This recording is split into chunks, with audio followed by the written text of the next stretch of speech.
Hello dear students, how are you all? I hope everything is fine. So welcome to the 8th lecture on the internal security challenges for India series. This is the part 3 and the final part for the insurgency in the North East India. तो ये last lecture है north east India पर, ठीक है। तो फटाफट recap से start करते हैं।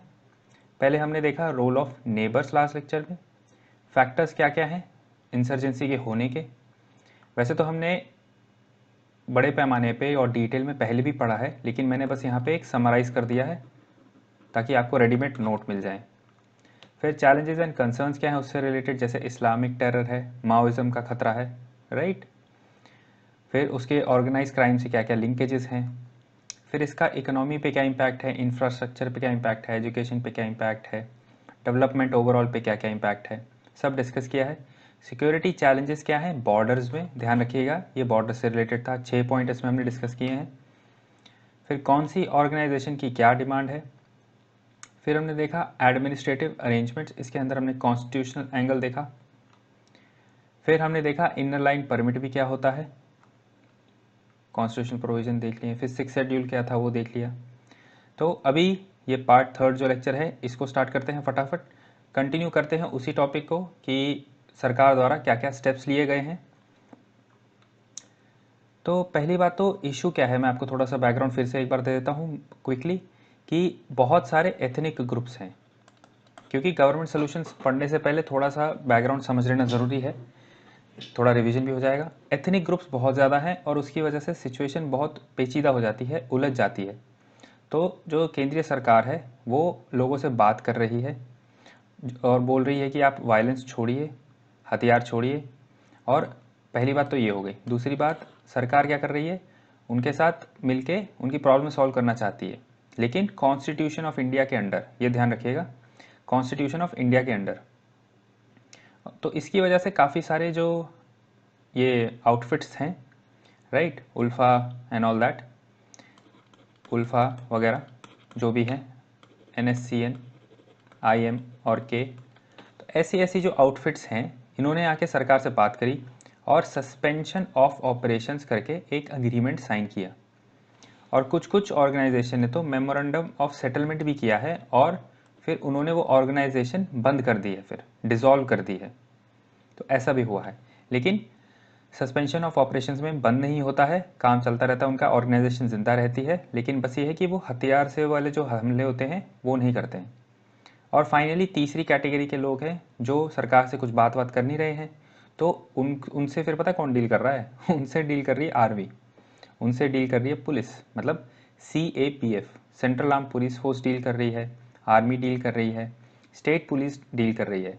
और इसी को इनको, और जो इनके खिलाफ कार्रवाई की जाती है उसको बोलते हैं counter insurgency operation, counter insurgency operations. तो ये था बैकग्राउंड। तो सरकार के गाइडिंग प्रिंसिपल्स क्या हैं, वो किस बलबूते पे या क्या सोच के, क्या चीज़ों को ध्यान में रख के लोगों से बात करते हैं। तो पहले ये है कि उनके लिए स्पेशल स्कीम्स वगैरह का प्रबंध करना है। कि स्पेशल स्कीम्स कैसे, डेवलपमेंट के लिए, नॉर्थ ईस्ट की डेवलपमेंट के लिए, क्योंकि वहाँ का रीजन काफ़ी अलग है, जोग्राफी अलग है, बॉर्डर एरियाज़ हैं, तो सिचुएशन बहुत डिफरेंट हो जाती है जो आप एक मध्य प्रदेश से और कंपेयर नहीं कर सकते। तो इसीलिए उनके लिए स्पेशल स्कीम्स लगानी पड़ेंगी। मध्य प्रदेश क्यों बोला, बिकॉज बॉर्डर से बहुत दूर है, सेंटर में है ना, हिल एरिया ज़्यादा नहीं है, इसलिए। फिर काफ़ी उनके लिए स्पेशल पैकेजेस भी लाए जाते हैं इंफ्रास्ट्रक्चर के लिए, क्योंकि ज़्यादा पैसा लगता है उधर। फिर एक और चीज़ है कि डायलॉग और नेगोशिएशन, ये मैंने आपको बताया। सरकार, केंद्रीय सरकार, राज्य सरकार उनसे जाके बात कर रही है, बोल रही है कि आप हथियार डालिए, बात करिए। फिर उसके बाद लुक ईस्ट पॉलिसी, और इसको अभी हम देखेंगे कि एक्ट ईस्ट पॉलिसी में बदल दिया गया है, राइट। ये तो वैसे IR का टॉपिक है पेपर 2 में, लेकिन यहाँ पे भी थोड़ा सा हम उसको इंट्रोडक्शन लेंगे ताकि कनेक्ट हो जाए, चीज़ें रिलेट हो जाएं। फिर प्रोपोर्शनेट यूज़ ऑफ फोर्स, मतलब क्या, कि ऐसा नहीं है कि आप अंधा गोलाबारी करे जा रहे हैं आप भी, तो आप में और मिलिटेंट्स में फ़र्क क्या रह गया। तो सरकार को भी फोर्स उतनी ही यूज़ करनी है जितनी ज़रूरत हो, और प्रूफ के साथ करना है। ऐसे अगर आप किसी को गिरफ्तार कर रहे हैं तो प्रूफ के साथ करिए। लेकिन हाँ, हम जैसे पढ़ेंगे आसपा के अंडर उनको काफ़ी पावर दी गई है, कोई नहीं, वो जब टाइम आएगा तब पढ़ेंगे। स्ट्रक्चरल चेंजेस कैसे, पॉलिटिकली उनको काफ़ी ऑटोनॉमी दी गई है ना, काफ़ी हक दिया गया है। जैसे अभी प्रीवियस लेक्चर में ऑटोनॉमस डिस्ट्रिक्ट काउंसिल्स के बारे में पढ़ा था, सॉरी। फाइनली एक और फोकस है डिसेंट्रलाइजेशन पे, मतलब केंद्रीय सरकार ही सारे काम ना करे, राज्य सरकार ज़्यादा काम करे और लोकल लोगों को ज़्यादा फ्रीडम रहे अपनी पॉलिटिकल डायरेक्शन के लिए, और ट्राइबल राइट्स को कैसे प्रोटेक्ट करना है। तो देखो, लॉ एंड ऑर्डर जो है वो स्टेट सब्जेक्ट है, ये हम डिस्कस कर चुके हैं। तो केंद्रीय सरकार क्या करती है, जो राज्य सरकार है उसके एफर्ट्स को सप्लीमेंट करती है, उनकी मदद करती है। काम राज्य सरकार ही करेगी, लेकिन जो केंद्रीय सरकार है वो उनके एफर्ट्स को सपोर्ट करती है। ये हमने माओइज्म में देखे हैं स्टेप्स, काफ़ी सिमिलर स्टेप्स हैं यहाँ पर भी। तो और क्या क्या करना होता है, जो भी इलीगल और अनलॉफुल एक्टिविटीज़ हैं, जो भी हरकतें हैं इन इंसर्जेंट्स की, उनको ख़त्म करना है। तो मेजर स्कीम्स जो हैं, मोटी मोटी स्कीम्स, वैसे जितनी हो सकती थी रेलेवेंट मैंने सारी रखी हैं, बट फिर भी मैं आपको कहूँगा ये मेजर हैं, 100% फुल नहीं है और ज़रूरत भी नहीं है, क्योंकि हमें डेप्थ में किसी में भी नहीं जाना है। तो मेजर स्कीम्स कौन सी हैं और नॉर्थ ईस्ट डिवीज़न द्वारा ये चलाई जाती हैं, ये हमने पढ़ा था लास्ट लेक्चर में। तो पहले तो ये है कि वो CAPF को वहाँ पे डिप्लॉय करते हैं, वहाँ पे भेजते हैं। क्यों भेजते हैं, ताकि जो राज्य सरकार की पुलिस है उसकी मदद हो सके, उनको ट्रेनिंग मिल सके, उनको सपोर्ट मिल सके, उनके लिए इंटेलिजेंस दी जा सके। तो बेसिकली उनको सपोर्ट सिस्टम बनने के लिए। फिर reimbursement of security related expenditure, SRE scheme, ये हमने लेफ्ट विंग एक्सट्रीमिज़म में भी देखा था। तो इसमें क्या होता है, जो भी सरकार, राज्य सरकार जो भी खर्चा करती है, केंद्रीय सरकार उसको वापस दे देती है। जैसे एक्स ग्राशिया ग्रांट्स होते हैं, विक्टिम्स जो वायलेंस के विक्टिम्स होते हैं, जो डेथ हो जाती है या फिर जो पैरालाइज हो जाते हैं, उन सब के लिए फंड दिए जाते हैं, पैसे दिए जाते हैं। फिर पेट्रोलियम पे, तेल पे, लुब्रिकेंट्स पे जो भी खर्चा होता है ऑपरेशंस के दौरान, वो भी पे किया जाता है। Village guards, village defence committees, home guards, इनके लिए जो ऑनरेरियम है, बेसिकली वो पैसा ही होता है, बस पेमेंट नहीं होती है फिक्स। तो ऑनरेरियम उनको जो दिया जाता है वो भी केंद्रीय सरकार के फंड के द्वारा दिया जाता है। इम्प्लीमेंट सब राज्य सरकार करती है, ध्यान रखिएगा। काफ़ी चीज़ें बाकी जो है, जो पुलिस फोर्स है वो तो चलो सेंटर की है, तो वो तो वही इम्प्लीमेंट करेंगे, लेकिन काफ़ी स्कीम्स जो हैं राज्य सरकार करती है। और कैसे, modernisation of state police force, ये मैंने आपको एक स्कीम बताई थी माओइस्ट के लेक्चर्स में, माओइज्म के लेक्चर्स पे। तो वहाँ पे भी देखना यही स्कीम, यहाँ पे भी यही स्कीम हो रही है, वहाँ पे भी वही स्कीम हो रही है, क्योंकि इश्यूज ऑलमोस्ट सेम है। मतलब क्या, इंसर्जेंट्स हैं, डेवलपमेंट नहीं है, डेवलपमेंट करनी है, पुलिस फोर्स को मॉडर्नाइज करना है। तो ministry of home affairs, central government में जो मिनिस्ट्री ऑफ होम अफेयर्स है वो इम्प्लीमेंट कर रही है ये स्कीम का नाम है modernisation of state police forces, MFP। तो टेररिज्म पे भी ये होता है अप्लाई, टेररिज्म के अंदर भी ये स्कीम अप्लाई होती है गवर्नमेंट स्टेप्स के अंडर। तो टेररिज्म, नक्सलिज्म और इंसर्जेंसी नॉर्थ ईस्ट वाली, इन सब में होता है। तो ये हमने पहले पढ़ चुका है, देखिए construction of police stations, police line, weaponry, security, ये सब पढ़ चुके हैं हम पहले। फिर इंडियन रिजर्व बटालियन का सैंक्शन, मतलब इंडियन रिजर्व बटालियन वहाँ पे भेजी जाती है स्टेट की पुलिस फोर्स को अपग्रेड करने के लिए। फिर UAPA, ये हमने कई बार लेक्चर में बीच में डिस्कस किया है, अनलॉफुल एक्टिविटीज़ प्रिवेंशन एक्ट। इसके अंतर्गत जो दूसरी ऑर्गेनाइजेशंस हैं उनको इलीगल डिक्लेयर कर दिया जाता है या फिर टेररिस्ट ऑर्गेनाइजेशन डिक्लेयर कर दिया जाता है और उनको बैन कर दिया जाता है, जैसे उल्फा है, ये बैंड है। फिर सरेंडर के लिए और रिहैबिलिटेशन के लिए स्कीम, मतलब जो मिलिटेंट्स होते हैं वो जब आके सरेंडर करते हैं वो कैसे करेंगे, उनको कितना पैसा मिलेगा। फिर रिहैबिलिटेशन, मतलब वो जब कॉमन सोसाइटी में आते हैं तो उनको कैसे नौकरी दी जाएगी, उनके लिए क्या क्या प्रबंध हैं। तो ये क्यों करते हैं, क्योंकि काफ़ी सारे यूथ हैं जो रास्ता भटक गए हैं और जिनको माओवादियों ने अपनी तरफ बुलाया है, सॉरी नॉट माओवादी बट इंसर्जेंट्स, जो नॉर्थ ईस्ट में इंसर्जेंट्स हैं उन्होंने अपनी तरफ बुलाया है। तो वो जो चीज़ है उसको हटाना है, और ये उनके लिए भी है जो पहले से मिलिटेंसी में है और वो भी वापस आना चाहते हैं। तो दोनों के लिए जो ओल्ड प्लेयर्स आप बोल सकते हो। तो दोनों जो हैं जो वापस आना चाहते हैं सोसाइटी में, दोबारा से मिलजुल के रहना चाहते हैं, तो इनके लिए सरेंडर कैसे होगा और इनके लिए रिहैबिलिटेशन कैसे होगी। तो देखो एग्जाम्पल के तौर पे 4 लाख एकदम से दे दिए जाते हैं उसी टाइम जब आप सरेंडर करोगे, और ये एफडी बना के रख दी जाएगी। 6,000 पर मंथ दिया जाएगा। इंसेंटिव है कि अगर आप आर्म्स और एम्यूनेशन, गोलियां, बारूद, बंदूकें, जब आप ये सब चीज़ें लाओगे और सरकार को दोगे तो आपको उसके बदले में पैसे मिलेंगे। ये मैंने माओइस्ट वाले में भी आपको बताया था। तो सरेंडर के क्या डेटा हैं, ये 2012 से 2019 तक का डेटा है। इसको बिल्कुल भी याद रखने की ज़रूरत नहीं है, मैं आपको फ्रैंकली बोल रहा हूँ। तो देखो वैसे डिक्रीज होता दिख रहा है, लेकिन ये क्यों भी हो रहा है, बिकॉज काफ़ी लोग अब कम अट्रैक्ट हो रहे हैं उसकी तरफ, उस आइडियोलॉजी की तरफ। ओके,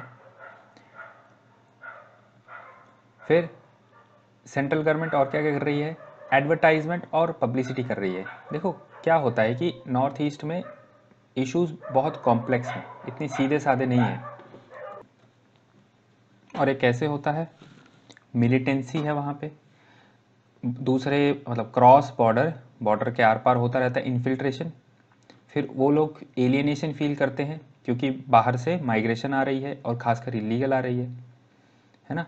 तो इसी वजह से मिनिस्ट्री ऑफ होम अफेयर्स एक स्कीम लगाती है एडवर्टाइजमेंट एंड पब्लिसिटी के लिए नॉर्थ ईस्ट के स्टेट्स में, जिसमें ये बताते हैं कि हमने क्या किया है, मतलब सरकार ने क्या किया है शांति के लिए इस रीजन में। और इनका एक स्लोगन एक तरीके से है कि पीस पेज, ना कि मिलिटेंसी पेज। ओके, तो पीस पेज ये एक तरीके से साइकोलॉजिकल है ना, उनको अपनी तरफ रुझाना कि हाँ हम जैसे काम कर रहे हैं। यही होता है ना कि मिलिटेंट्स क्या करते हैं, वो एक डेफिसिट देखते हैं कहीं पे भी किसी भी चीज़ का, और उस चीज़ को सरकार के खिलाफ इस्तेमाल करते हैं। फिर आता है सिविक एक्शन प्रोग्राम, ये भी हमने माओइज्म के सॉल्यूशंस में डिस्कस किया है जो सरकार कर रही है। तो नॉर्थ ईस्ट स्टेट में लोगों का कॉन्फिडेंस जीतने के लिए, लोगों का साथ लेने के लिए, साथ मांगने के लिए, साथ जीतने के लिए, और आर्म्ड फोर्सेस जो हैं उनकी इमेज इंप्रूव करने के लिए ये होता है। ओके, तो लोगों का भरोसा जीतने के लिए और आर्मी जो है उसका इंप्रेशन अच्छा रखने के लिए, किन के बीच में, कॉमन पीपल के। तो इसके अंदर काफ़ी सारी डेवलपमेंट एक्टिविटीज़ की जाती हैं, मेडिकल कैंप लगाते हैं, सैनिटेशन ड्राइव्स है, स्पोर्ट्स मीट है, स्टडी मटेरियल देते हैं बच्चों को, छोटे छोटे रिपेयर होते हैं चीज़ों के, बिल्डिंग, रोड्स, और एडल्ट एजुकेशन सेंटर्स। तो ये होता है सिविक एक्शन प्रोग्राम, ये कॉन्फिडेंस बिल्डिंग मेजर है, याद रखिएगा। फिर फाइनली, नॉट फाइनली बट एक और जो स्टेप है सरकार द्वारा वो ये है कि जो डिस्टर्ब्ड एरियाज़ हैं, ये एक टेक्निकल टर्म है, डिफाइंड है सरकार द्वारा। डिस्टर्ब्ड एरियाज जो है आसपा डिक्लेयर कर देती है, फिर उसको मतलब आसपा के अंदर डिस्टर्ब्ड एरियाज डिक्लेयर कर दिए जाते हैं। ओके, तो ये एक और स्टेप है। तो अभी फिर आसपा के बारे में पढ़ लेते हैं, armed forces special powers act. तो देखिए ये 1958 का लॉ है। तो इसका थोड़ा बैकग्राउंड अगर देखें तो वायलेंस बहुत ज़्यादा फैलने लग गया था नॉर्थ ईस्ट स्टेट में, और जो स्टेट एडमिनिस्ट्रेशन थी, राज्य सरकार जो थी वो संभाल नहीं पा रही थी उसको, तो इसीलिए ये एक्ट लाया गया था। तो ये 1958 में लाया गया था, जो आर्मी को और सेंटर की जो आर्म्ड फोर्सेस हैं बाकी, उनको एक हक देता है कि आप कहीं पे भी जाके सर्च कर सकते हो, अरेस्ट कर सकते हो वारंट के बिना, और फोर्स भी यूज़ कर सकते हो अगर लोग माने ना, और खासकर उन एरियाज़ में जहाँ जो डिक्लेयर हो जाते हैं डिस्टर्ब्ड। ठीक है, तो क्या होता है, आफ्सपा जो है आर्म्ड फोर्सेस को एक पावर देता है कि आप डिस्टर्ब्ड एरियाज़ में लॉ एंड ऑर्डर मेंटेन कर सकें। तो ये क्या कर सकते हैं इसके अंदर, एक्चुअली में 5 से ज़्यादा लोगों को कहीं पे इकट्ठा नहीं होने नहीं देते, और फोर्स भी यूज़ कर सकते हैं, मतलब गोली तक चलाई जा सकती है कि अगर आप प्रॉपर वार्निंग दे रहे हो और वो लोग हट नहीं रहे हैं, समझे। तो इसी वजह से बहुत इश्यूज होते हैं। और अगर एक और इसमें कंट्रोवर्शियल इशू जो ये है वो ये है कि अगर आपके पास थोड़ा भी शक है, मतलब रीजनेबल शक है, मतलब आप मान लो किसी बंदे को या बंदी को 1 हफ्ते 2 हफ्ते से देख रहे हो, ट्रैक कर रहे हो, तो अगर उनको शक हो जाता है कि ये कहीं ना कहीं मिलिटेंट्स की हेल्प कर रहे हैं, तो आर्मी उनको अरेस्ट कर सकती है विदाउट वारंट, और उनका घर भी छान सकती है विदाउट वारंट, ऐसे। तो ये सब है। तो अभी कहाँ कहाँ पे है ये? नागालैंड, असम, मणिपुर, अरुणाचल, राइट। मेघालय में हटा दिया गया था 2018 में। डिस्टर्ब्ड एरिया क्या होता है? ये एक टेक्निकल टर्म है जैसे मैंने कहा था। तो ये जो लॉ है, कानून है आसपा का, उसके अंदर इसको डिफाइन किया जाता है कि ये डिस्टर्ब्ड एरिया वो है जो नोटिफिकेशन के द्वारा डिक्लेयर किया जाता है, और आसपा के अंडर ही डिक्लेयर किया जाता है, सेक्शन 3 के अंडर। ओके। और इसके ये इसको कैसे डिफाइन करते हैं? ये वहाँ किया जाता है जहाँ पे आर्म्ड फोर्सेस की ज़रूरत पड़ती है, सिविल पुलिस को, वहाँ पे उस एरिया को डिस्टर्ब्ड एरिया डिक्लेयर कर देते हैं। तो अब इसमें इशू क्या है, प्रॉब्लम्स क्या हैं?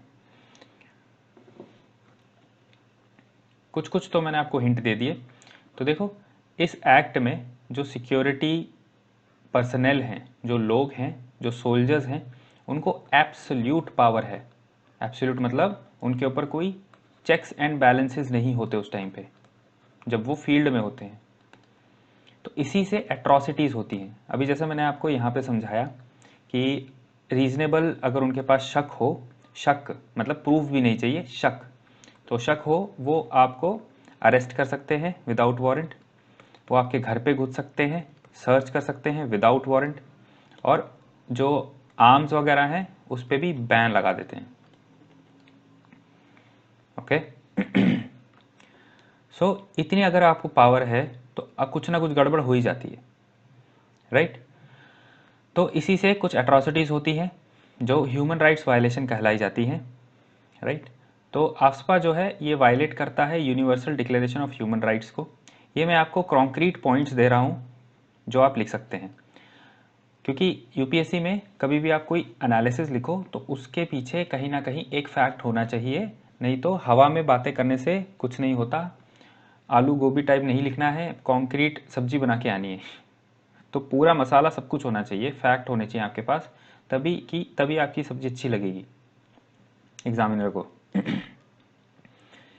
बीपी जीवन रेड्डी, इनकी कमेटी थी 2005 में, और सेकंड एआरसी 2007 में। इन्होंने कहा है एक्ट को आप हटाइए, रिपील करिए।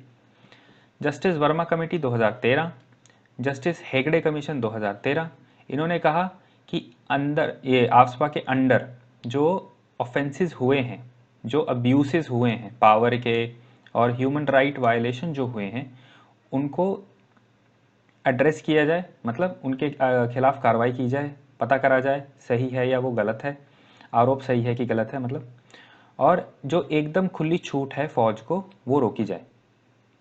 ये इसमें इश्यूज हैं। तो ये बहुत ज़्यादा डिमांड रही है नॉर्थ ईस्ट में, क्योंकि देखो 58 से ये लॉ चल रहा है, राइट। तो काफ़ी डिमांड रही है नॉर्थ ईस्ट में कि जो स्पेशल पावर्स दी गई हैं आर्म फोर्सेस को, आफ्सपा के अंडर हटाई जाएं। इसी वजह से इरोम शर्मिला जो हैं वो हंगर स्ट्राइक्स पे थे। ओके, 2016 में उन्होंने अपनी स्ट्राइक ख़त्म करी, तो वो 16 साल इन्होंने स्ट्राइक करी, 2000 साल से 2016 तक। तो और मैं आपको बताऊं तो देखो सुप्रीम कोर्ट ने क्या कहा है। सुप्रीम कोर्ट ने भी ये कहा है कि आफ्सपा खुली छूट नहीं देता है और उनको मिलनी भी नहीं चाहिए, और ये बोलते हैं कि ऐसा नहीं है कि आप कुछ भी करोगे, आपके पास रीजनेबल होना चाहिए सब कुछ, ऐसा नहीं मन में जो आया वो आप करोगे। और काफ़ी सारे जो कंट्रोवर्शियल लॉज होते हैं भारत में, कानून जो होते हैं वो आप देखोगे ब्रिटिशर्स के टाइम से चलते आ रहे हैं। तो एक और इंटरेस्टिंग फैक्ट है इसके पीछे कि आफ्सपा पहली बार क्विट इंडिया मूवमेंट में चलाया गया था, ओके, 1942 में। जब ये 8 अगस्त को चलाई गई थी मूवमेंट, तो आपको पता है कि बहुत वायलेंस हुआ था और काफ़ी सारे लीडर्स जेल में डाल दिए गए थे। महात्मा गांधी, जवाहरलाल नेहरू, वल्लभ भाई पटेल, इनको सीधा जेल में डाल दिया था, राइट। और फिर वायलेंस बहुत ज़्यादा हुआ था इसमें।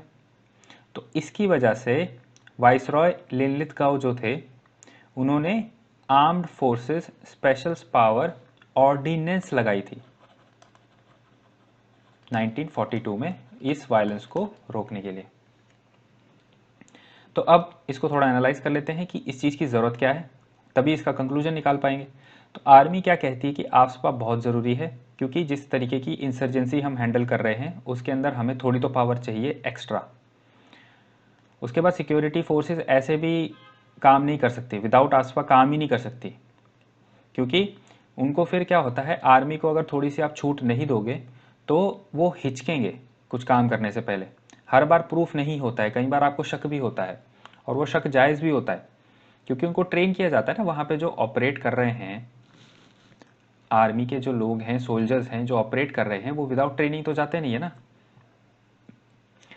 सो हेजिटेशन होगी, और यही हेजिटेशन का फ़ायदा इंसर्जेंट उठाएंगे, क्योंकि इंसर्जेंट्स का तो कोई रूल है ही नहीं, उनको तो किसी को जवाब नहीं देना, राइट। लेकिन आर्मी को तो जवाब देना ही है। लेकिन वो ये भी कहते हैं कि हाँ हम जवाब दे देंगे, लेकिन आप हमें इतनी छूट तो दीजिए कि हम अच्छे से अपना काम कर पाएँ। ये उनका कहना है आर्मी का। आर्मी और भी ये बोलती है कि लोगों का मोराल हाई रखने के लिए भी ये चाहिए कि आप हर कदम को हमारे ऐसी पैनी नज़र से ना देखें। और जो एलिगेशंस हैं वो कई बार मिलिटेंट्स भी लगाते हैं, इनका ये भी कहना है। तो और ये भी बोल रहे हैं कि अगर आप हमें वहाँ पे डिप्लॉय करोगे, आप हमें वहाँ की सिक्योरिटी की जिम्मेदारी दोगे, फिर लेकिन हमें कहोगे कि आप सर्च मत करो, आप जब्त मत करो कुछ, तो फिर हम वहाँ पे जाके क्या करें? जब हम हथियार जब्त कैसे करेंगे? कहीं पे छानबीन करके ही करेंगे ना, किसी के घर में या किसी वेयर हाउस में, किसी कहीं पे भी कुछ भी स्टोरेज की जगह को छान के ही वो कुछ करेंगे ना। तो शक पे भी, शक के बिना पे भी बहुत कुछ करना होता है वहाँ। सिचुएशन बहुत मतलब ग्राउंड पे ना, यहाँ पे हम बैठ के एनालाइज कर रहे हैं बहुत आसान है, लेकिन जो इंसान वहाँ जाके प्रोटेक्ट कर रहा है अपने जान पे खेल के, तो उसके लिए कुछ ना कुछ सपोर्ट चाहिए ही चाहिए स्पेशल, ये इनका कहना है। तो सरकार ने सुनी थोड़ी, और इन्होंने कहा कि चलो ठीक है कुछ काम करते हैं। तो यूनियन होम मिनिस्ट्री ने क्या कहा कि जो स्टेट्स हैं वो आफ्सपा रिपील कर सकते हैं, ठीक है। यूनियन होम मिनिस्ट्री ने कहा कि रिपील आप कर सकते हो, नॉर्थ ईस्ट में जो स्टेट्स हैं उनको हक दे दिया गया है। इसके अंतर्गत त्रिपुरा और मेघालय ने पूरा हटा दिया है आफ्सपा अपने स्टेट से। तो ये क्या है, ये अच्छा स्टेप है पीस और स्टेबिलिटी के लिए, राइट। तो अब क्या है, अब आप सोच रहे होंगे कि क्या सिचुएशन होगी, तो काफ़ी हद तक तो यहाँ सॉल्व ही है चीज़ें। तो जो भी थोड़ा बहुत होता है, आर्मी अगर जाएगी भी तो सपोर्ट के उसमें जाएगी, ट्रेनिंग के लिए जाएगी, लॉजिस्टिक सपोर्ट्स के लिए, ऐसे। तो इसका कंक्लूजन क्या बनता है? देखिए कंक्लूजन, और ये वे फॉरवर्ड भी है, सिर्फ कंक्लूजन मत समझिएगा, क्योंकि इसमें सोल्यूशन भी मैं आपको बताऊंगा, या फिर वे फॉरवर्ड दोनों बताऊंगा मैं इसमें। तो ये तो बात सच है कि सिक्योरिटी फोर्सेस से कहीं ना कहीं एलिगेशंस हुए हैं कुछ ना कुछ, लेकिन ये भी बात सच है कि बहुत सारे इंसर्जेंट्स हैं नॉर्थ ईस्ट, एकदम एकदम स्पेशल सिचुएशन है वहाँ पे, बहुत सारे इंसर्जेंट ग्रुप्स हैं। जैसे माओवादी क्या है, वो एक पॉलिसी फॉलो करते हैं, यहाँ पे सबके अपने अलग अलग इंटरेस्ट हैं। तो राज्य सरकार केंद्रीय सरकार से तो लड़ ही रहे हैं, वो एक दूसरे से भी लड़ रहे हैं, तो वायलेंस कितना होता होगा सोचो।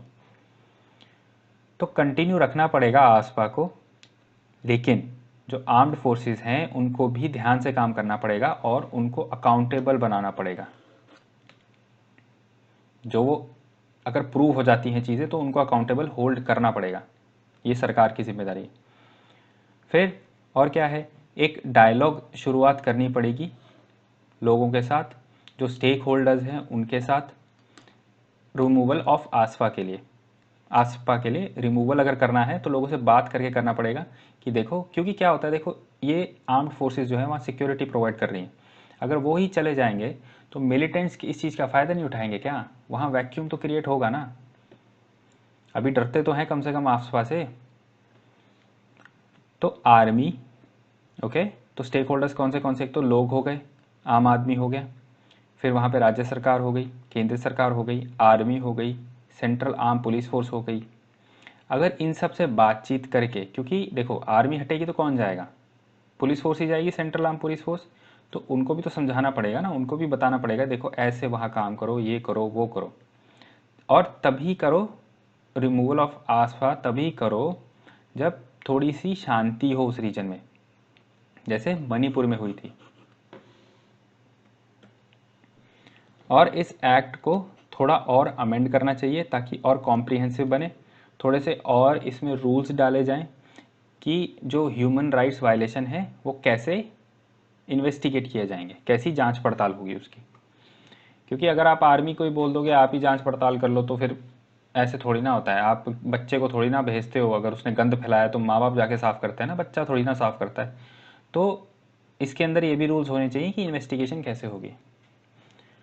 तो अब ये कंक्लूजन एक फाइनल क्या है कि जो डेवलपमेंट है वो भी एक बहुत बड़ा रीज़न है इंसर्जेंसी का। तो सिर्फ सिक्योरिटी से हल नहीं होगा, सरकार को विकास पे भी ध्यान देना पड़ेगा और अर्जेंटली देना पड़ेगा, एकदम मिशन मोड में देना पड़ेगा ध्यान। तो इंडस्ट्री वहाँ लानी पड़ेगी, वहाँ पे इंफ्रास्ट्रक्चर डेवलप करना पड़ेगा, रोड, रेल, मोबाइल टावर्स, ये सब वहाँ डेवलप करना पड़ेगा, वहाँ विकास लाना पड़ेगा। तभी लोग भरोसा कर पाएंगे सरकार पे और सोचेंगे कि हाँ चलो सरकार हमारे लिए कुछ कर रही है, हमें भी जो वायलेंस है, जो हिंसा है, उसको त्याग देना चाहिए। सुप्रीम कोर्ट ने भी ये कहा है कि आफ्स्पा जो है वो एक सिम्टम है, मतलब एक लक्षण है किस चीज़ का, कि भारत सरकार वहाँ फेल हो गई है, आर्मी भी वहाँ फेल हो गई है, इसलिए आफ्स्पा लगाना पड़ता है, ये सुप्रीम कोर्ट ने कहा। तो इसका मतलब यही है कि डेवलपमेंट नहीं हो पा रहा है और सिक्योरिटी जो है वो भी नहीं हो पा रही है ढंग से, तभी इतना एक तरीके से स्ट्रिंजेंट लॉ आप वहाँ पे लगा रहे हो, इतना स्ट्रिक्ट लॉ आप वहाँ पे लगा रहे हो, समझे। तो ये है एक कंक्लूजन।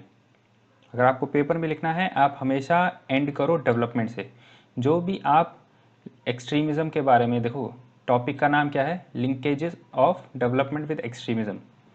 तो ये जो चीज़ें हैं, लेफ्ट विंग एक्सट्रीमिज़म है, नॉर्थ ईस्ट इंसर्जेंसी है, जम्मू एंड कश्मीर का इशू है, टेररिज्म का इशू है, तो इसमें से काफ़ी चीज़ें जो सॉल्व होंगी वो होंगी डेवलपमेंट से, लेकिन कुछ चीज़ें जो सॉल्व नहीं होंगी वो होंगी सिक्योरिटी से। लेकिन ना केवल डेवलपमेंट से सॉल्व होगा, ना केवल सिक्योरिटी से सॉल्व होगा, ये बात आप थोड़ा ध्यान रखिएगा। तो ये आप यूज़ कर सकते हो इस टॉपिक में। और क्या क्या है अदर स्टेप्स, और क्या क्या लिए गए हैं, देखो ब्रू माइग्रेंट्स जो हैं त्रिपुरा में उनका रीसेटलमेंट होगा, जो आए हैं त्रिपुरा में। ऑलराइट, फिर एनआरसी इम्प्लीमेंट किया गया है क्योंकि ये डिमांड थी असमीज़ लोगों की। Government of India, government of Tripura और national liberation front of Tripura, इन्होंने मेमोरेंडम ऑफ सेटलमेंट लगाया है। तो इससे क्या है, इनकी ऑर्गेनाइजेशन अभी बंद, मैंने आपको समझाया था ना। और एक और होते हैं सस्पेंशन ऑफ ऑपरेशंस, उसमें जो ऑर्गेनाइजेशन है वो बंद नहीं होती है। मेमोरेंडम ऑफ सेटलमेंट में ऑर्गेनाइजेशन डिसॉल्व हो जाती है, बंद हो जाती है। फिर एक फीचर लगा रहे हैं स्मार्ट फेंसिंग, ये इलेक्ट्रॉनिकली चलती है चीज़, ओके। और ये किसके अंडर है, एक स्कीम है comprehensive integrated border management system, इसको हम बॉर्डर वाले टॉपिक में पढ़ेंगे। तो ये कहाँ लगाया जा रहा है, बांग्लादेश बॉर्डर में, राइट। तो ये किसी एक डेटरेंस है, ये चीज़ों को रोकता है, इलीगल इन्फिल्ट्रेशन होने से रोकता है, ऑलराइट।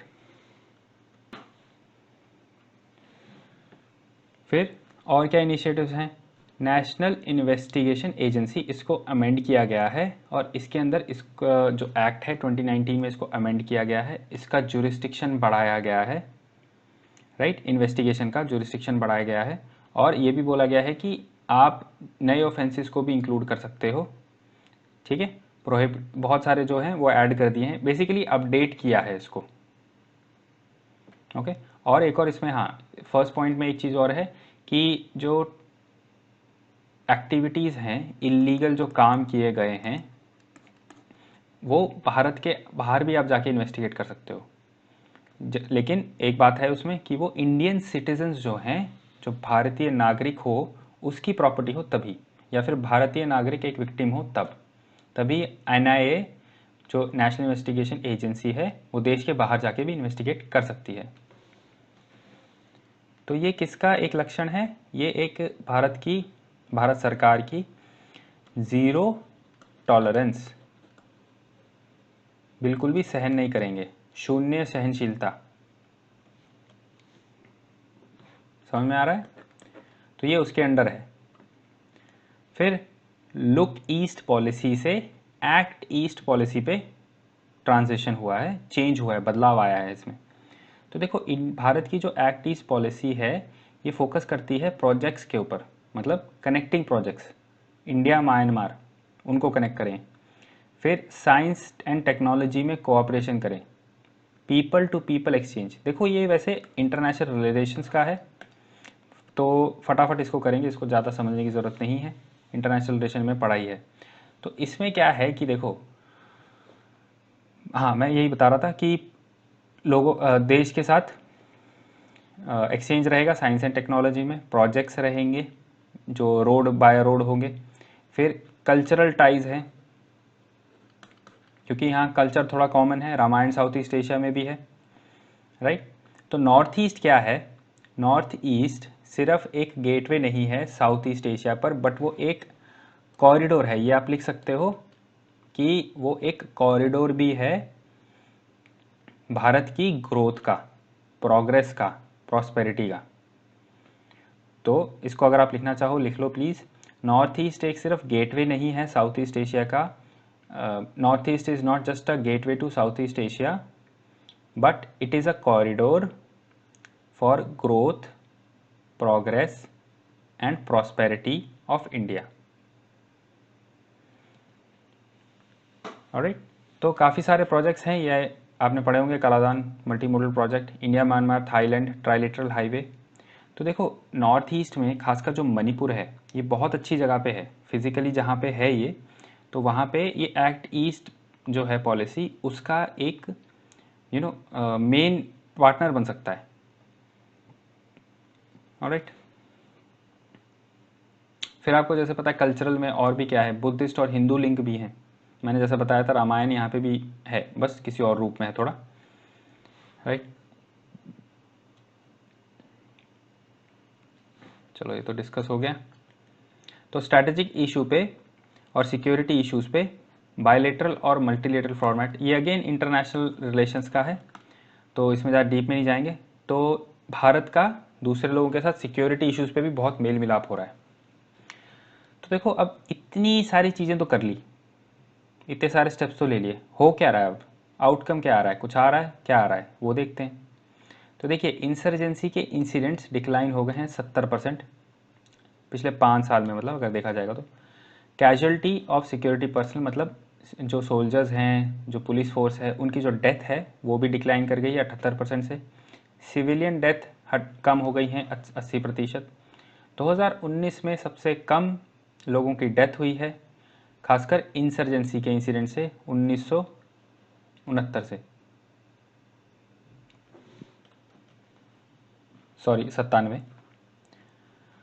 फिर काउंटर इंसर्जेंसी ऑपरेशंस, उसको ऐसे कॉइन बोलते हैं, इसकी वजह से 12 मिलिटेंट्स को ढेर किया गया, 936 मिलिटेंट्स को अरेस्ट किया गया और 312 वेपन रिकवर हुए 2019 में इन द रीजन। 158 मिलियन कार्डर मिलिटेंट कार्डर जो थे वो सरेंडर कर गए हैं। फिर Tripura Mizoram Sikkim completely free from insurgency, एकदम खाली, वहाँ पे इंसर्जेंस नहीं है अब। और काफ़ी ज़्यादा इम्प्रूवमेंट आई है दूसरे राज्यों में। इश्यूज चल रहे हैं वो हमने डिस्कस किया है, बट त्रिपुरा मिजोरम सिक्किम खाली, फ्री। तो ये देखो ये डेटा है, ये मैंने पिछले लेक्चर में या उससे पहले आपके साथ शेयर किया है, तो वही सेम डेटा है, जस्ट फॉर रेफरेंस यहाँ पे रखा गया है, आप इसको पॉज करके देख सकते हैं, ये हमने डिस्कस किया है। फिर आते हैं कुछ डिफरेंट इश्यूज में जो यहाँ पर हैं और जो लोग फेस कर रहे हैं। तो पहला तो है फ्री मूवमेंट रिजीम। तो यहाँ तक देखिए इससे पहले तो गवर्नमेंट स्टेप ही चल रहा है ये, लेकिन यहाँ पर अभी क्या है, ये इश्यूज हैं और इसमें सरकार क्या कर रही है वो डिस्कस करेंगे। ओके, तो पूरा ये अभी जो भी आगे टॉपिक आएगा उसमें सरकार के स्टेप्स का ही डिस्कशन होगा, मेजर इश्यूज होंगे और सरकार का स्टेप।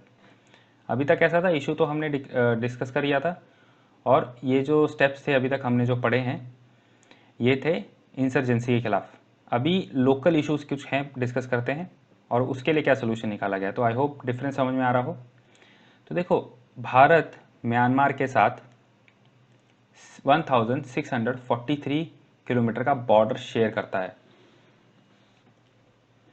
और ये पास होता है 4 स्टेट से, अरुणाचल प्रदेश, नागालैंड, मणिपुर, मिजोरम, राइट। तो काफ़ी लंबा बॉर्डर है।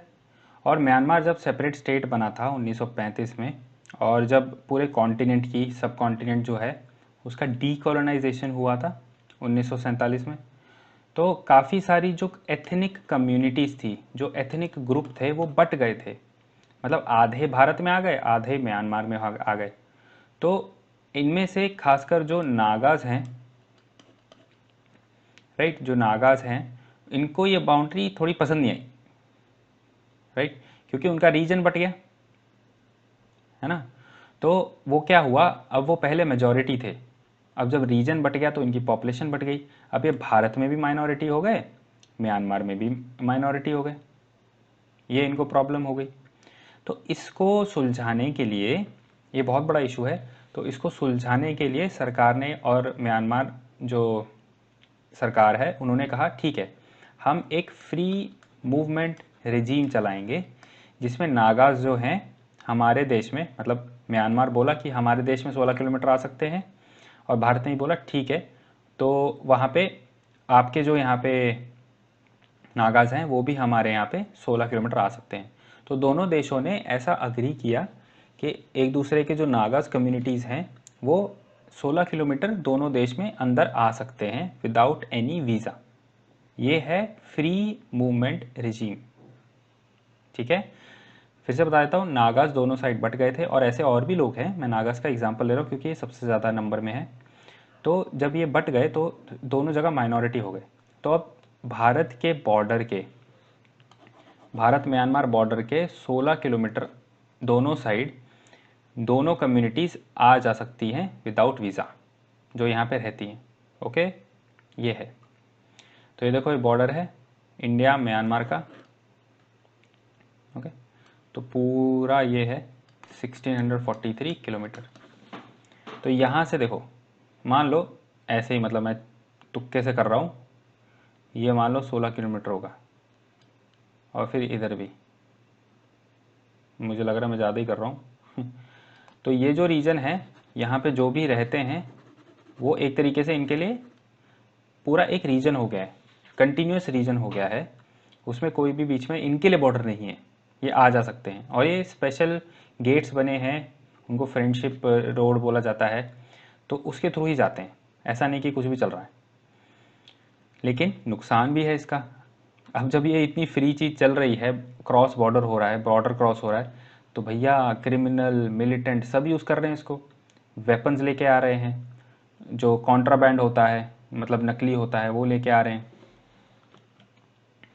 सॉरी, नॉट नकली, बट जो चीज़ें मना होती हैं, कॉन्ट्राबैंड वो होता है। तो जो चीज़ें मना कर रखी हैं वो स्मगल करी जाती हैं। और फिर सबसे बड़ा इशू एक तो है, फेक इंडियन करेंसी नोट्स को भी लाया जाता है। तो 2018 में भारत सरकार ने और म्यांमार ने कुछ एग्रीमेंट करने की कोशिश करी, और लेकिन कैबिनेट ने वो कर दिया है अप्रूव, ठीक है। उसमें क्या होगा कि जो भी 16 किलोमीटर में है बॉर्डर के, उनको एक पास दिया जाएगा, जो वो लोग रह रहे हैं वहाँ पे उनको पास दिया जाएगा। मतलब म्यांमार भी अपने लोगों को देगा, भारत भी अपने लोगों को देगा। लेकिन म्यांमार ने अभी तक इसको अप्रूव नहीं किया है, ये इसलिए मैंने हाईलाइट किया है, ये चीज़ अभी तक हुई नहीं है, लेकिन सरकार ने अप्रूव कर दी है। क्योंकि ये चीज़ इंपॉर्टेंट क्यों हो जाती है, क्योंकि इस फ्री मूवमेंट रिजीम का फ़ायदा उठाकर जो क्रिमिनल्स हैं वो इंडिया में आते हैं, क्राइम्स कर जाते हैं और वापस चले जाते हैं। और स्मगलिंग के बारे में तो आपको बताया ही। तो ये है। तो देखो, ये ऐसे गेट्स हैं, यहाँ से ऐसे जाते हैं। ओके, पूरा फ्री चलता है। चलो नेक्स्ट इशू पे आते हैं। ये अगेन इंटरनेशनल रिलेशंस का इशू है, तो ज़्यादा डीप में नहीं जाएंगे, सिर्फ रिवीजन के हिसाब से मैंने जितना रिक्वायर्ड डेटा है वो इसमें डाला है। तो रोहिंग्यास कौन है? वो रोहिंग्यास एक मुस्लिम मेजॉरिटी एथनिक ग्रुप है, ठीक है, मुस्लिम है, ठीक है, इनकी एथनिसिटी मुस्लिम है। तो ये लोग जो हैं ये एक बुद्धिस्ट नेशन म्यांमार में रह रहे हैं सेंचुरी से। तो ये लोग मुस्लिम हैं और रह रहे हैं बुद्धिस्ट नेशन में। ठीक है, तो म्यांमार में बुद्धिस्ट और मुस्लिम्स के बीच में बहुत टेंशन्स हो रही हैं जिसकी जो पॉलिटिकल नेचर में हैं, और वो बदल रही हैं फिर वायलेंस में। तो इसकी वजह से भारत के लिए भी सिक्योरिटी कंसर्न हो जा रहा है। लश्कर तैयबा जो है एलईटी, ये ऐसा माना जाता है कि रोहिंग्यास को रिक्रूट कर रहे हैं, राइट, और बुद्धिस्ट के खिलाफ भड़का रहे हैं उनको, फिर और जोर भी दे रहे हैं कि आर्म्स दे रहे हैं, पैसे दे रहे हैं ताकि टेररिस्ट अटैक हो सके। तो भारत की जो होम मिनिस्ट्री है उसने डिसाइड किया है कि एक फ्रेश सेंसस होगा रोहिंग्यास का, जब पता चला कि इतनी सारी सिक्योरिटी इश्यूज हैं इससे। तो 2017 से देखा जाए तो 7 लाख रोहिंग्यास वायलेंस से बचने के लिए म्यांमार से भाग गए हैं, और 10 लाख तो बांग्लादेश में टोटल, और 2017 से 7 लाख निकल के आ गए वहाँ से। सोचो इतना वायलेंस हो रहा है उनके खिलाफ। तो होम मिनिस्ट्री ने इनको कहा है कि ये इलीगल माइग्रेंट्स है, राइट, और ये एक नेशनल सिक्योरिटी थ्रेट बन सकते हैं। और सुप्रीम कोर्ट में एफिडेविट में कहा है कि इनका डिपोर्टेशन करना चाहिए। ये ऑफिशियल स्टैंड है। तो देखो ये कैसे है म्यांमार, ये कैसे इनका जो माइग्रेशन मैप है ये कैसे हो रहा है। रखाइन से चल के बांग्लादेश से आते हैं, बांग्लादेश से इंडिया में आते हैं, राइट। तो ऐसा है। और एक और मैप अगर आप देखना चाहें तो म्यांमार कहाँ कहाँ गए हैं, सॉरी रोहिंग्यास म्यांमार से कहाँ कहाँ गए हैं। तो ये एक रफ मैप है, इंडिया के फिगर्स हैं। बांग्लादेश, म्यांमार में कितने हैं, थाईलैंड गए हैं, मलेशिया, इंडोनेशिया, पाकिस्तान गए हैं, यूएई, सऊदी अरेबिया। तो ये अल जज़ीरा की रिसर्च के हिसाब से है एंड काफ़ी एक्यूरेट नंबर्स है। तो देखो इतने सारे वो भाग गए हैं म्यांमार से। सिक्योरिटी इशू क्या है? सिक्योरिटी इशू इसमें ये हो रहा है कि इतने सारे जो इलीगल माइग्रेंट्स आ रहे हैं या इलीगल इमिग्रेंट्स जो आ रहे हैं, ये एजेंट्स के थ्रू आ रहे हैं पहले तो, है ना। और एजेंट्स कैसे है, वही घूस खिलाएंगे। तो बेसिकली ये ऑर्गेनाइज क्राइम बनता जा रहा है। ऑलराइट, इंटेलिजेंस के हिसाब से रोहिंग्यास का आईएसआई, पाकिस्तान की एजेंसी, और आईसिस, इनके साथ भी कनेक्शन है। तो ये क्या कर सकता है, कम्युनल वायलेंस को बढ़ावा दे सकता है। और नॉर्थ ईस्ट में जो बुद्धिस्ट्स हैं उनके साथ भी इश्यूज हो सकते हैं। तो इंडिया को बांग्लादेश के साथ और म्यांमार के साथ बात करना चाहिए कि फटाफट इसको सॉल्व किया जाए। और पेट्रोलिंग भी भारत में अपने आप अपने को बचाने के लिए, अपने आप को बचाने के लिए माइग्रेशन से हाई कर देनी चाहिए इंडिया बांग्लादेश और इंडिया म्यांमार के इंटरनेशनल बॉर्डर पे। तो क्या करना चाहिए, 2 सोल्यूशन है। पहले तो बात करो, बांग्लादेश और म्यांमार के साथ बात करो। दूसरा, अपने यहाँ पेट्रोलिंग हाई करो। कौन से? दोनों बॉर्डर पे, इंडो बांग्लादेश और इंडो म्यांमार।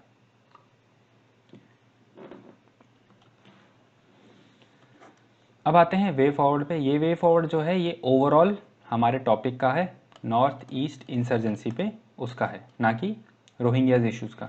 वो हम ऑलरेडी सम अप कर चुके हैं हम यहाँ पे। तो ओवरऑल वे फॉरवर्ड क्या है?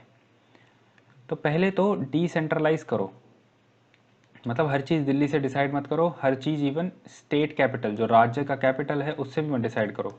लोगों तक जाओ, उनसे बात करो, उनके विचार जानो, उनकी रिक्वायरमेंट जानो, है ना, उनका विश्वास जीतो। अगर आपको याद हो, मैंने लास्ट लेक्चर में एक फ्रेमवर्क दिया था आपको, कीवर्ड्स दिए थे।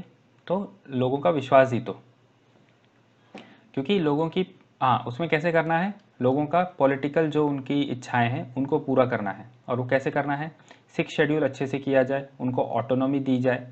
तो इससे क्या है, उनकी आइडेंटिटी प्रिजर्व रहेगी, उनका कल्चर आगे बढ़ता जाएगा। उसके बाद डेवलपमेंट अप्रोच रखनी है, राइट। क्योंकि अगर हमें डेवलपमेंट पे कैसे कैसे ध्यान दोगे, डेवलपमेंट पे आप ही बताओ। सोसाइटी पे ध्यान दोगे, है ना। और क्या करोगे, इंफ्रास्ट्रक्चर, हेल्थ, एजुकेशन पे ध्यान दोगे। तो जैसा मैंने आपको बताया, सिक्योरिटी और डेवलपमेंट दोनों अप्रोच रखनी है। फिर उसके बाद गवर्नेंस और डिलीवरी, मतलब अगर आप स्कीम चला रहे हो उसको अच्छे से डिलीवर करो। हाँ, आपको सिक्योरिटी भी लगेगी ऐसी जगह में स्कीम इम्प्लीमेंट करते हुए, मगर वो ज़रूरी भी है। थोड़े मोटिवेटेड लोग चाहिए रहेंगे जो ये काम कर सकें, राइट।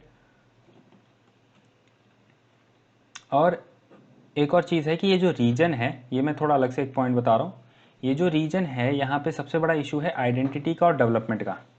नॉर्थ ईस्ट में इंसर्जेंसी क्यों इतनी सब जगह फैली हुई है, मतलब इतने सारे स्टेट्स में, क्योंकि यहाँ पे आइडेंटिटी और डेवलपमेंट दोनों का इशू है, लोगों की पहचान और विकास।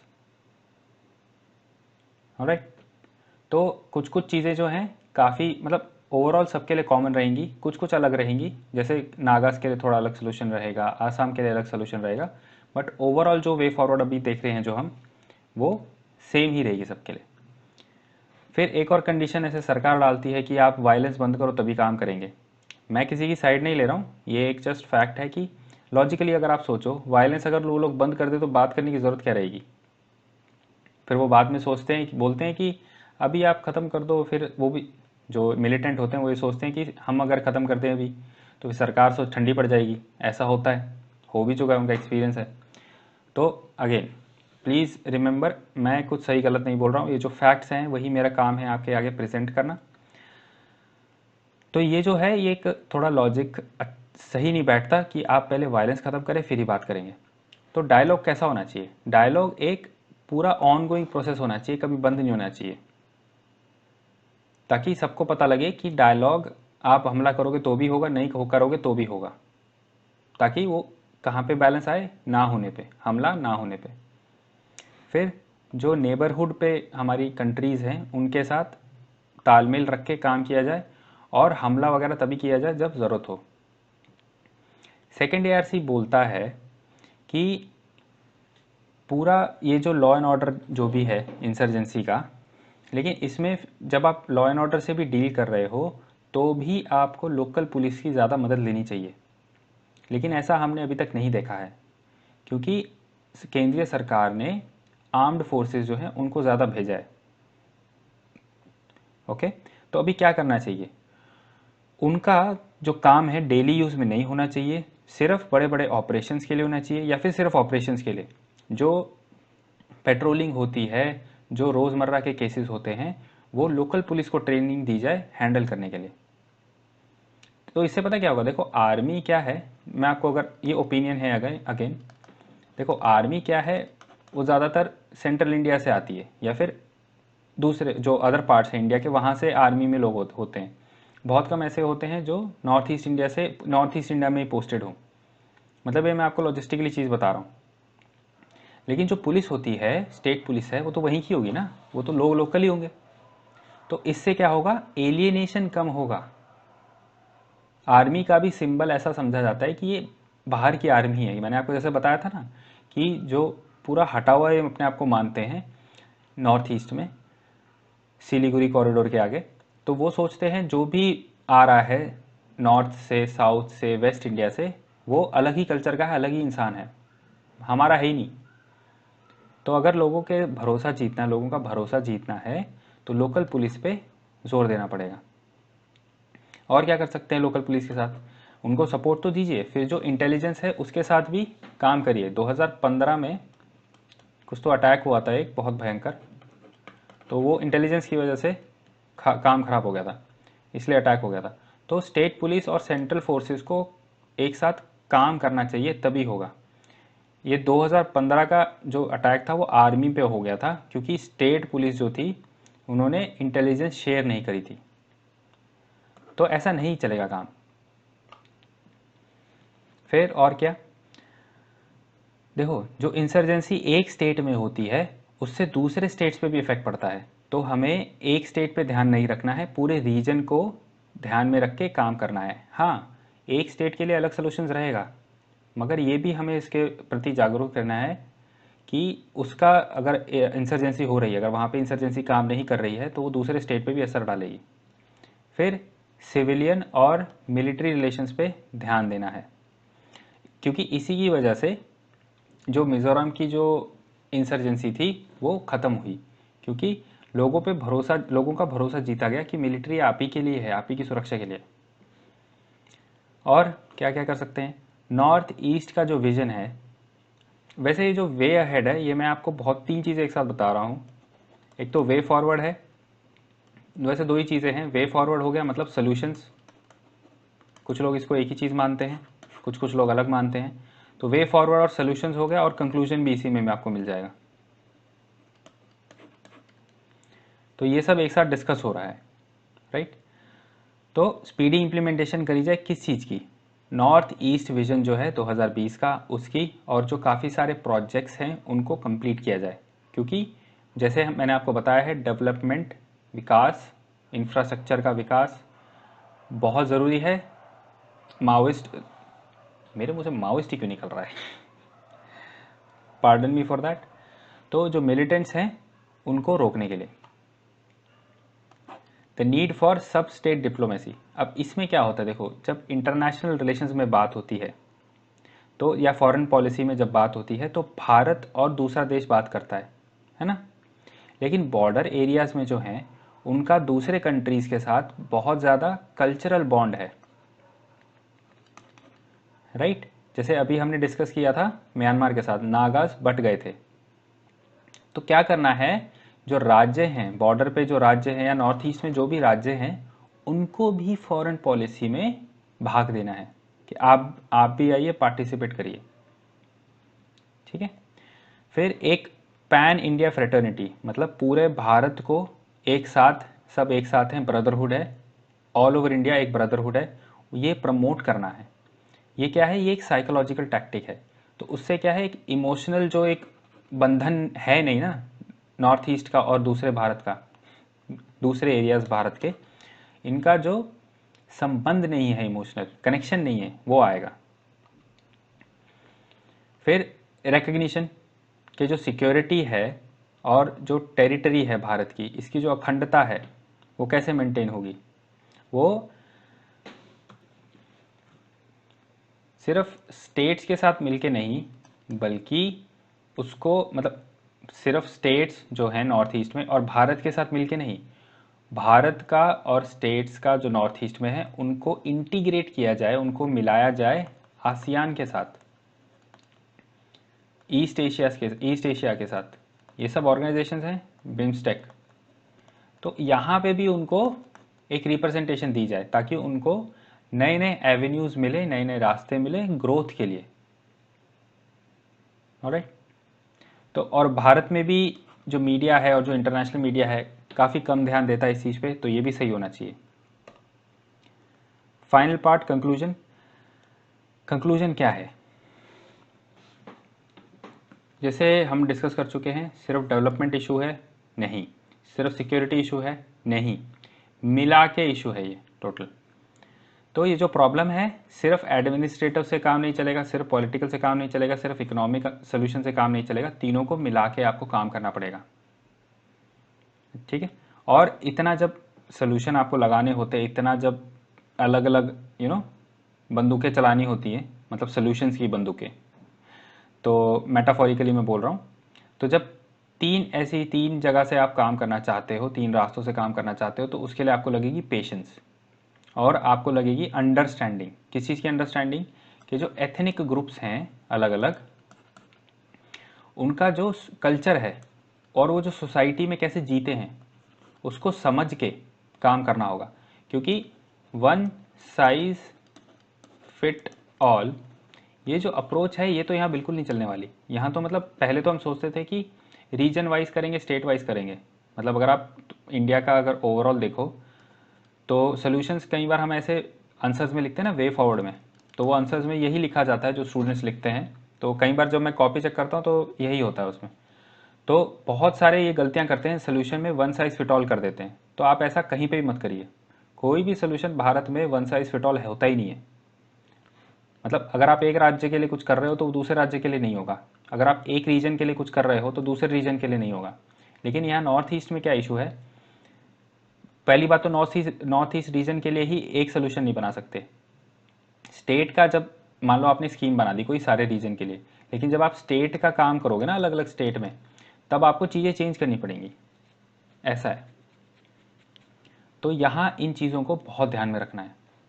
तो ये ध्यान रखना, वे फॉरवर्ड में कभी भी वन साइड फिट ऑल मत करना कि ये सोल्यूशन है बस सब जगह कर दो, सब जगह कर देंगे, नहीं। ध्यान रखो, आंसर लिखते हुए मत करो, एक समझ में आ जाता है कि आपने चीज़ों को ध्यान से नहीं पढ़ा है। फिर कन्फ्लिक्ट जो है एक्विटी का है और एफिशिएंसी का है। एक्विटी मतलब लोगों को उनका हक नहीं मिलता है, या फिर जो गरीब है उसके ऊपर प्रॉपर अटेंशन नहीं दिया जाता है, अमीर पे ही दे दिया जाता है। जो स्कीम्स गरीब के लिए चलाई गई हैं उन तक पहुंचती नहीं है। तो ये एक्विटी और एफिशिएंसी का संबंध है। मैंने आपको जैसे बताया है, सरकार अगर कोई भी काम करती है और आपको क्रिटिसाइज करना है आंसर में, हमेशा इनएफिशिएंट लिखिए। कभी भी ये मत बोलना सरकार गलत है, क्योंकि अभी तो आप पॉलिसी मेकिंग के पार्ट नहीं हो। लेकिन जितना मैंने बात करी है लोगों से और जो भी एक्सपीरियंस रहा है मेरा, बहुत लोग ध्यान से करते हैं चीज़ें, बहुत काम के बाद बहुत टाइम के बाद चीज़ें करी जाती हैं। ऑफ कोर्स उसमें पॉलिटिकल एंगल भी होता है, लेकिन जब स्कीम बनती है बहुत सोच समझ के चीज़ें की जाती हैं। गड़बड़ क्यों होती है? क्योंकि इम्प्लीमेंटेशन में कमी आ जाती है। अगर आप लॉज देखोगे बहुत सोच समझ के बनाए जाते हैं, लेकिन वही है इम्प्लीमेंटेशन में गड़बड़ हो जाती है, तो उसको आप बोलो इनएफिशिएंट, रॉन्ग मत बोलो। तो ये जो डिफरेंस है एफिशिएंसी का एक्विटी का, मतलब इनइक्वालिटी बहुत ज़्यादा है, इनएफिशिएंसी बहुत ज़्यादा है। तो डेवलपमेंट प्रोजेक्ट्स को सोशल अप्रूवल मिलना चाहिए, मतलब जो लोग हैं, जो लोकल पॉपुलेशन है, उससे पूछ के, उनसे बात करके, उनके रिप्रेजेंटेटिव से बात करके आप वहाँ की स्कीम बनाइए, वहाँ का डेवलपमेंट करिए। मतलब क्या?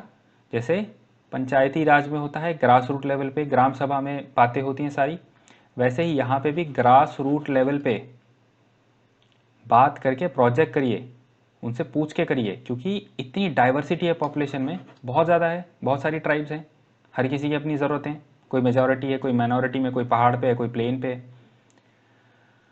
फाइनली प्रोजेक्ट्स जो हैं इकोलॉजिकली भी सही होने चाहिए, सस्टेनेबल होने चाहिए। मतलब आगे की सस्टेनेबल तो आपने पढ़ाई है तो समझाने की ज़रूरत नहीं है। तो ये रहा हमारा टॉपिक। तो that is all for this lecture. Quickly एक रिव्यू।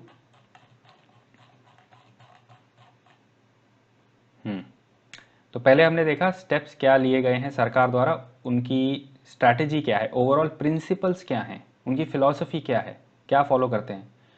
फिर सरकार, अब आपको ये पता है पुलिस जो है, लॉ एंड ऑर्डर जो है स्टेट सब्जेक्ट है, तो सेंटर जो है सिर्फ सप्लीमेंट करता है, कॉम्प्लीमेंट करता है, फंड देता है, इम्प्लीमेंट स्टेट करता है।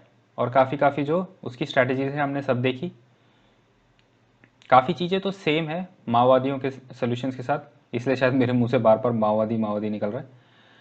तो आफ्सपा हमने देखा, इसके अंदर हमने देखा ये कब निकला था, 58 में निकला था, क्यों निकला था, डिस्टर्ब्ड एरिया क्या होता है, फिर इसका इश्यूज़ क्या है इसके अंदर, इराम शर्मिला कहाँ फिट होती हैं इसमें, आफ्सपा की ज़रूरत क्यों है, और इसको रिफॉर्म करने के लिए क्या किया गया है, और कंक्लूजन क्या है। यही स्ट्रक्चर रहता है आंसर का। तो अगर आज तक आपने स्ट्रक्चर में नहीं पढ़ा है तो आई होप मेरे जो लेक्चर्स हैं, मेरे जो साइंस एंड टेक के लेक्चर्स हैं वो भी मैंने ऐसे ही पढ़ाए हैं, स्ट्रक्चर में पढ़ाए हैं। यूपीएससी को जैसे आंसर चाहिए होता है वैसे ही नोट्स के टाइप में ही मैंने आपको पढ़ाया, वो सारे नोट्स ही बनाए मैंने, कोई ऐसे किताब से उठा के नहीं पढ़ाया। ये भी सेम है, तोड़ के चीज़ों को आपको समझाने की कोशिश करी है ताकि कुछ भी एकदम हैवी ना लगे। और याद रखिएगा यूपीएससी में आपको विड्थ पे फोकस करना है, डेप्थ पे नहीं, गहराई में मत जाइए ज़्यादा। जितना ज़्यादा आप वाइड एनालिसिस दोगे उतना बेटर है आपके लिए। उससे पता है क्या एक और चीज़ बेटर रहती है कि उससे दिखता है कि आपने कितना पढ़ा है। अगर आप डेप्थ में ही चले जाओगे ना, वो सोचेगा इसको एक ही टॉपिक आता है, और ऐसा होगा आपके साथ कई सवालों में, बहुत सारे सवालों में आपके पास जवाब ही नहीं होंगे। तो उसमें आप क्या करना, बाकी के जो जीएस पेपर है उनसे रिलेट करना, सिंपल पॉइंट कुछ ना कुछ आपका निकल आएगा, और वो तभी निकलेगा जब आप रिवाइज करोगे। तो ये जो मेरी जो 5R अप्रोच है इसको थोड़ा ध्यान रखो, रिड्यूस रखो अपना मटेरियल, ठीक है, रीयूज़ करो एक कंटेंट दूसरे कंटेंट में, मतलब सेम फैक्ट आप 2-3 पेपर में यूज़ कर लो। जैसे सुप्रीम कोर्ट के अगर केसेस हैं तो वो आप GS2 में यूज़ करो, GS4 में भी यूज़ कर सकते हो, GS3 में भी यूज़ कर सकते हो अगर रेलेवेंट है तो, सोसाइटी रिलेटेड है तो GS1 में भी कर सकते हो। तो reduce, reuse, recycle. Recycle content मतलब किसी एक फैक्ट को आप दूसरे तरीके से किसी और पेपर में यूज़ करो, या डायग्राम आप इधर से उधर कर दो। फिर रिवाइज करो, फिर रिलेट करो। ओके, हो गए 5। ठीक है, तो ये अप्रोच है। रिलेट मतलब GS1 के टॉपिक को GS2 से रिलेट करो, पर अपने दिमाग के पर खोल के आओ, समझ रहे हो। तो कहीं पे भी अगर आप अटक जाते हो, एसए में या जीएस में कहीं पे भी आप अटक जाते हो, तो इस चीज़ को ध्यान रखना, रिलेट करो। GS 1 2 3 से रिलेट करना शुरू कर दो। कुछ नहीं होता है, एथिक्स का कुछ डाल दो, रेलेवेंट होना चाहिए। लेकिन ये सिर्फ हैक्स हैं, ये जो चीज़ें हैं ये हैक्स हैं, ये एज अ लास्ट रिजॉर्ट करनी चाहिए। जब तक आपको रेलेवेंट आंसर पता है आप लिख के आओ। और डायग्राम, कोट्स वगैरह हर बार लिखने की ज़रूरत नहीं होती है, हमेशा एक चीज़ होनी चाहिए, रेलेवेंसी। तो ये मेरा छठा आर हो गया कि चीज़ें रेलेवेंट होनी चाहिए, तभी उनके मार्क्स मिलेंगे। नहीं तो अगर कोट्स लिख कर आ जाओगे और वो रेलेवेंट नहीं है, ये मैं बहुत देखता हूँ कि ऑनलाइन गाइडेंस मिलती है, लोगों को बोलते हैं कि कोट लिखो, लेकिन वो कई बार रेलेवेंट नहीं होता। तो आंसर राइटिंग में हमेशा ध्यान रखो कि चीज़ें रेलेवेंट होंगी तो ही एग्जामिनर आपको मार्क्स देगा, चाहे आपने कोट्स लिखे हैं या नहीं लिखे हैं। और जीएस में तो वैसी ज़रूरत नहीं होती, ऐसे में जस्ट इंप्रेशन डालने के लिए कर देते हैं। नहीं तो अगर आप स्टोरी से भी स्टार्ट कर दो तो भी चलेगा। हाँ, लेकिन फैक्ट्स आपके पास अच्छे होने चाहिए, एग्जाम्पल्स आपके पास अच्छे होने चाहिए, केस स्टडीज़ आपके पास अच्छी होनी चाहिए। केस स्टडीज़ मतलब कहीं पे अगर किसी इंस्पेक्टर ने कुछ किया है, या फिर इंदौर की अगर आप केस स्टडी ले लो कचरा साफ करने के लिए ना, तो ऐसी चीज़ें जो हैं ये केस स्टडी होती हैं। एग्जाम्पल आप ले सकते हो किसी स्टेप का, अगर किसी एडमिनिस्ट्रेटर ने कुछ किया है छोटा सा स्टेप, तो वो एग्जाम्पल हो जाता है। जैसे केस स्टडी में पूछ लिया था कास्ट के ऊपर, मिड डे मील्स के जो कुक थी वो लोअर कास्ट से थी, तो वहाँ पे ये एक्चुअल इंसिडेंट है साउथ में। तो वो जो आई डोंट नो कौन थे, कलेक्टर थे शायद, तो उन्होंने जाके उसके हाथ का बना खाना खाया था। तो ऐसी चीज़ें थी। तो ये mix of case studies and example एक ही बात होती है। फैक्ट थोड़ा याद रखिए, प्रीलिम्स के जो फैक्ट्स हैं इकोनॉमिक सर्वे से उठाइए, इंडिया ईयर बुक से अगर उठाना है उठाइए। तो ये सब चीज़ें जो हैं ऐसा करो। ओके, तो अगर कहीं फंस जाओगे ना तो ऐसे ही सॉल्व होती चीज़ें। ध्यान रखना वहाँ पे आंसर आपको बनाना पड़ेगा, राइट। फिर अदर इनिशिएटिव्स पे आए, look east policy, act east policy. फिर आउटकम क्या है, क्या रिजल्ट आया, इंसर्जेंसी गिर रही है, इट्स गुड फॉर अस, और रीजन के लिए भी अच्छा है। फ्री मूवमेंट रजीम देखिए म्यांमार के साथ। फिर उसके बाद रोहिंग्या इश्यूज़, ये भी म्यांमार के साथ। म्यांमार वाले कर क्या रहे हो, जस्ट किडिंग। वैसे तो फ्री मूवमेंट रजीम जो है ये तो फ़ायदा है, इसमें कोई इशू नहीं है। बस एक इशू है कि म्यांमार उसको, वो पास वाला जो फंडा है ना, वो थोड़ा करने में हिचकिचा रहा है, डिले कर रहा है। फिर हमने काफ़ी सारे सॉल्यूशंस देखे, आगे के लिए क्या कर सकते हो। अगर आपने ध्यान दिया हो तो एक भी चीज़ अभी तक कॉमन नहीं है पीछे के साथ।